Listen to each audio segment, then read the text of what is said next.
mbaga y'omukwano gwange esembyeyo mu bulamu bwe. Okutegeezaamu ku leeti y'embaga bagattibwa wano mu kifo ky'omwezi omwezi 16 July 2016.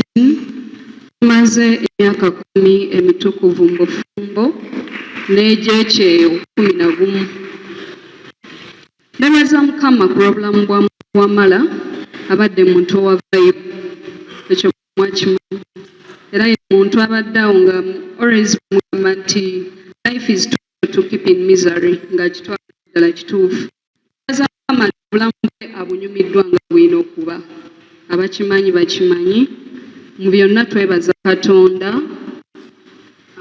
Mu lugendo lwaffe luno olw'obufumbo tufunyemu ezzadde ly'abaana 5 ng'abalongo be bakulembera, abalese mu senior pre, addako ali mu P3, addako ali mu P1, addako ali mu baby class.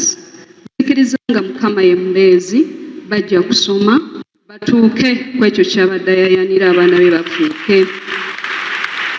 Butalwawo nnyo ntwala omukisa guno okwebaza olunaku lwa kwebaza. Olunaku lwa mwami Wamala teruliiko kungubaga yadde, kubanga ye abadde ggazi yennyini. Ntwala omukisa ogwebaza Media Fraternity eyamuwa omukisa okubeera ng'akazinda akakozeseza bulungi n'amanyika. Mwami Wamala abadde amanyiddwa, mwami Wamala akoze emikwano, ekyo kyo buli omu akijulira. Muntu w'abantu gw'otambula naye n'agamba wano waliwo gundi tusooke tumubuuzeeko, wano waliwo gundi katumubuuzeeko. Era nzikiriza nti tetugenda bavaako nga bazze abatulaga, tugenda tambula nammwe, katusuubire nti nammwe mujja tambula naffe. Ntwala omukisa ogwebaza URA family, ofiisi ya Commissioner General gy'abadde akoleramu. Mwebale okuyimira ne mwami Wamala mu buli kintu kyonna. Mwebale okumubeererawo mu lugendo lwonna nga bwe lubadde. Mwebale okumulera nga ffenna tumanyi obusinga omuntu abumala ku mulimu, naye mwebale mukuuma n'asobola okuddanga ewaka nga mulamu. Ntwala omukisa ogwebaza bamaama, bakojja, bataata, basenga ku sayidi y'omwami wange ne ku sayidi yange. Nebaza abantu ab'e Mabombwe gye tubeera abaatudduukirira ng'enkyuku etuguddeko, naye twebaza Katonda nti tebaatulekerera. E Namuŋŋoona twebaza abaavaayo, e Matugga gye tuzaalibwa twebaza abaavaayo, e Namataba twebala okutulinyira mu bigere. Nebaza amasomero abaana gye basomera, Mount St. Mary's Namagunga, mwebala okuyimirira naffe. Exodus Kinder Care, mwebala okufaayo eri abaana. MSF Junior School tubeebaza nti temutulekeredde. Friends of Robert and Ruby na twebaliza ddala, mwebale nnyo, mwebalire ddala. Twebaza Obwakabaka bwa Buganda, bwebala okuyimirira ne mwami Wamala. Nzikiriza nti Wamala wonna waali musanyufu, mulaze omukwano ne ku lunaku olusembayo. Ebiti bingi ebiri wano eno, naye munzikirize sigenda kumenya nnyo. Mwenna tubeebaza abatambudde naffe mu lugendo luno. Mwenna mwebale. Mukama batuweere omukisa. Omwoyo gwa mwami Wamala Mukama agulamuze ekisa. Amiina. Thank you for this opportunity. I would like to speak before Mami speaks. So, our distinguished family, friends, well-wishers, relatives, and good afternoon. My name is Barry Redley. I'm the daughter to the late Robert Wamala Lumanika, and I'm here to deliver a speech about him. He was not only Omuntu w'abantu, he was indeed a great father, encouraging each of us to explore our different abilities as children, making things that seemed impossible to become possible, to become who we are dreamed to be. He always said, "Nze ndi mu future yange," which urged us to work hard to reach where we are. Shared jokes and loud laughters would in that cup. Whether to the hospital, whether it would always make it. it was always a planner, book on the table, and pen in hand. He would always make ends meet, whether what. Mwenda Muchimani was an educationist. This is elaborated by the occupation he used to do. He has been doing Katako Walimu Wamala. Nange yasuka. Nange combing his hair had become a disease to which education was already home. That twinkling in the door of the car. He always said, Njagala nyume. Not forgetting, he really knew how to live his life. Just as anything, live your life to the fullest, he always emphasized. Those who used to go out with him, you know me. I know our plans for our 16th birthday, Daddy, have not been able to happen or have been catched. But I know better when they are to come. So, all in all, I have a lot to say, but due to the interest of time, I conclude by saying you are a self-contained father, brother, sibling, uncle, dad, best friend, son, husband, and admiration to all of us. I end by promising you, Daddy,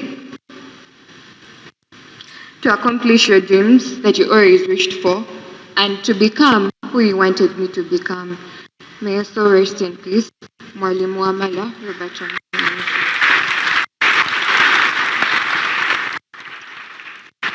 About death.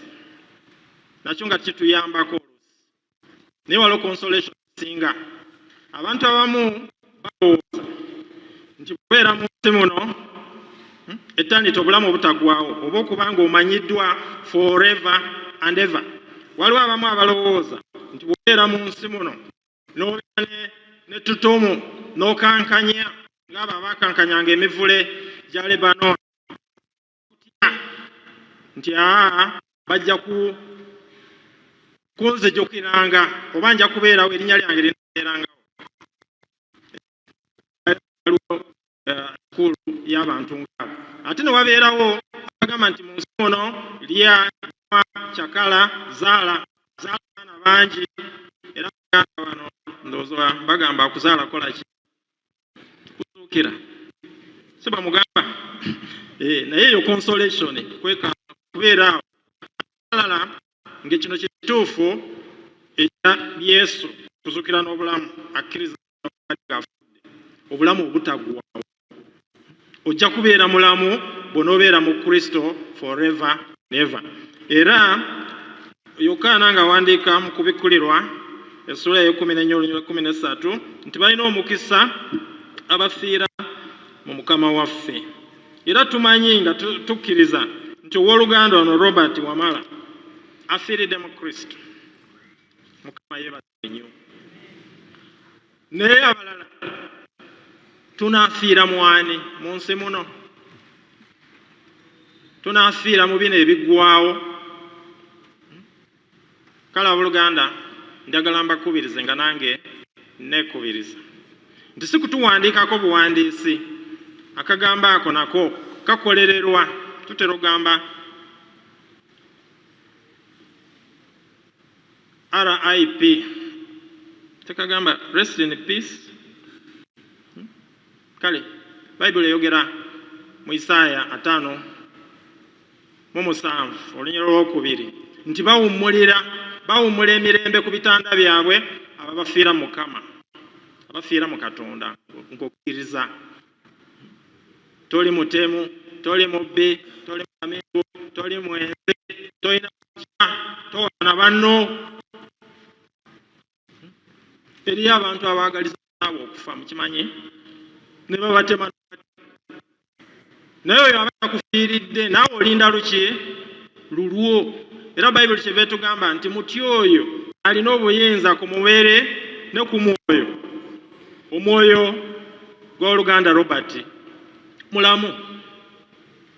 Maama ne taata tubagumya nti yabawa Robert Yon yamututte era ffe twebaza bwebaza amututte mu myaka emitono kubanga yo Bayibuli etugamba mu Zabbuli 9 olunyiro lw'ekkumi nti emyaka gyaffe ku nsi wano myaka 7 saba balina ababeera n'amaanyi bayinza okuwangaala 8 n'okukirawo naye natandise nga mbagamba nti waliwo yawangaala 969 naye yamala n'akola ki n'agenda so si kuwangaala myaka mingi naye kiki ekyemitono kyogikozesezza ennaku zaffe yazikola ng'enta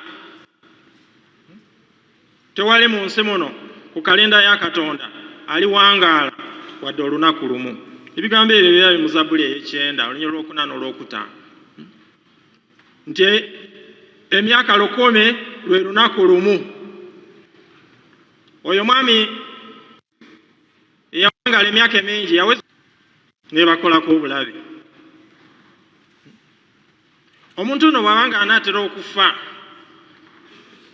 waliwo abayigiriza nti amanya naye ayinza okuba kyandiba kituufu waliwo enzikiriza emu egamba nti omuntu omanya nga onooteregenda naye ggwe bwe kibanga kinaatera okutuukako omanya kubanga nga ayogera waliwo olumu twali tugenze eyo enjoronjoro greta ngorongoro enjovu ennene ennyo ne tugisanga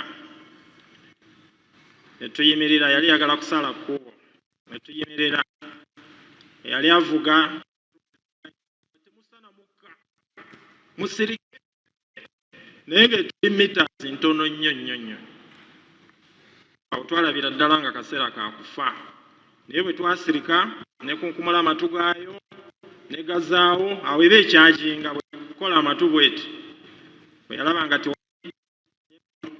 negenda naye ffenna abaali awo twalaba nga tuli mu kaseera kakola ki kakufa kale njagala njogera ebigambo bitono nnyo naye ngaekisookera ddala twebaza Katonda olw'obulamu bwa mukwano waffe ono agenze ng'emyaka mito ekyo buli ayinza kugamba afudde muto naye ayinza okuba ng'awonye ebirala ebyali mulemesezza okugenda mu ggulu tusomye ebitundu tusomye mu bbaluwa ya Pawulo eri Timoseewo ey'okubiri essula ey'okuna ddala olunyiriro lw'omusanvu n'olw'omunaana engule Pawulo gy'ayogerako nti nwanya okulwana okulungi abooluganda tulwana ku nsi kuno mulwanye bulungi aba Revenue Authority mulwanye bulungi mulwana bulungi olunaku lw'omusanvu lutusanga nga tusaanidde waliwo engule ez'oku nsi wano abantu abasinga ze baagala kirungi okubeera nazo nasiziza enkomeredde waliwo engule ey'omu ggulu bayinza okutikkira wano nga waliwo omukulembeze omu mu Afrika wano yana diguli oba 8 n'okweyongerayo mumumanyi naye ekyo tekimala kiba kitulaga bulaze nti eriyo engule eby'oku nsi wano bitulaga ebyaki eby'omu ggulu kale mwena abazze okwolekera oluganda mbakubiriza nange neekubiriza nti tuteeke obulamu bwaffe tutambule nga tusaanidde tutambule ng'okufa ekule kubanga ensigo kuzibwa n'evunda ate n'emeruka nevamu ekirala n'obulamu entaana si nkomerero si nkomeredde kifo kya kuwummuzibwamu kagombe bwe kalivuga olukalu ne luleeta amazzi ebbanga